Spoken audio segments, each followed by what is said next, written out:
Anyway, here's Tom in Orlando. Tom, I'm glad you waited. Great to have you on the EIB network. Hi. Hi, Russ.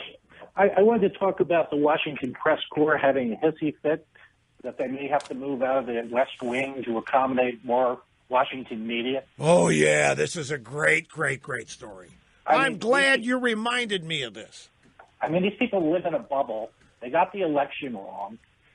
98% of them supported Hillary and contributed to her. And all they're doing is doing reporting for Washington, D.C. and New York. The rest of the country has no media coverage. And, it's just they just recite Democrat talking points. I mean, when Bill Clinton is in or Obama, they're cheerleaders. That's right. And Obama even assigned seats for his cheerleaders up front so they could have the pom-poms out. Right. Well, but as soon as George Bush is in...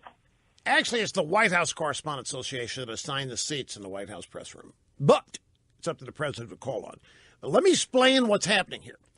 There's two elements to this. The first element is that Sean Spicer, the incoming press secretary, and Reince Priebus alluded a couple of weeks ago that they might end the daily press briefing at the White House. And the media had a collective cow. They thought it was an attack on them, an assault on them. You can't do that. You can't hide from us. You cannot prevent us from examining you and interrogating you every day. And they said, no, we're just thinking this has been done the same way for so many years and it's not getting done. We're thinking of ways to change this. And the most recent discussion of this is the possibility of closing the current White House press room, which has 49 seats. There are 49 seats for various media to have. And the Trump people, Sean Spicer and Reince Priebus, are saying, you know what? That's not enough people. There's so many more media now than just the newspapers and the networks. So they're thinking of relocating the press room across the little street there to the old executive office building, known in parlance as the OEOB, also known as the Eisenhower Executive Office Building. It is the White House. It's on the White House grounds. It's just a tiny little street separating the West Wing from the OEO. So they're going to put in there, they've got a room and they can handle 4 times that many people in the press or whatever. And then Spicer and Reince Priebus said, you know what?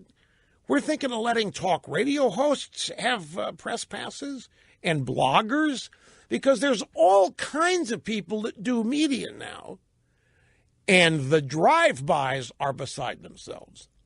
They've already seen their news monopoly whacked by me, talk radio, and Fox News. And now Trump and his gang are talking about letting a bunch of news journalist pretenders in there and granting them equal status with the drive-bys.